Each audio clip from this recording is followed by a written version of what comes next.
Welcome NEET physics 2019-এর আরেকটি problem solve করব। বলছে এ বডি ওয়েটস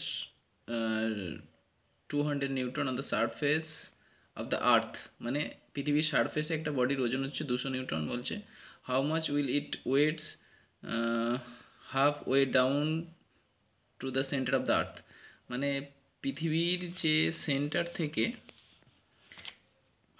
হাফ মানে রেডিয়াসটা r/2-তে কতটা ওজন হবে এটা বলতে চাইছে। মানে আমি যদি এখানে এঁকে এটা বোঝাই, কেসটা হচ্ছে ধরো পৃথিবীর রেডিয়াস আর, এইখানে ওয়েটটা বলে দিয়েছে 200 নিউটন, মানে এটা ওয়েট মানে ধরো এখানে mg, অর্থাৎ এটাকে ডাব্লু ধরছি।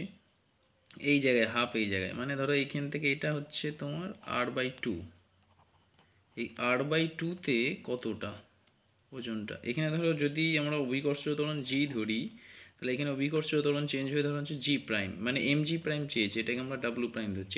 এটা আমাদেরকে বার করতে হবে। এবার গভীরতার সঙ্গে অভিকর্ষজ ত্বরণের যে পরিবর্তনের যে রাশিমালাটা আছে সেটা আমাদেরকে দেখতে হবে। সেটা হচ্ছে g prime equal to g into 1 minus d by r, এটা হচ্ছে ফর্মুলা।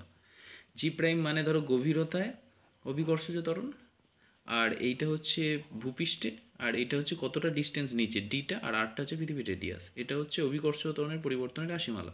উভয় পক্ষকে যদি এম দিয়ে গুণ করি তাহলে m g prime equal to m g into 1 minus d by আর।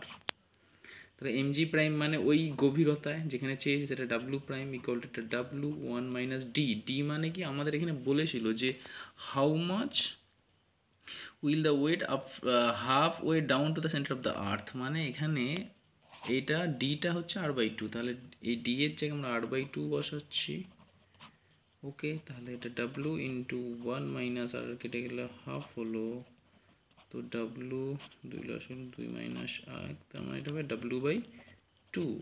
এবার এই জায়গায় ওয়েটটা তো 200 দেওয়া আছে, তাহলে 200 মাইনাস 200/2, তাহলে অ্যান্সার আসছে আমাদের 100 Newton answer. So the answer is 100 Newton.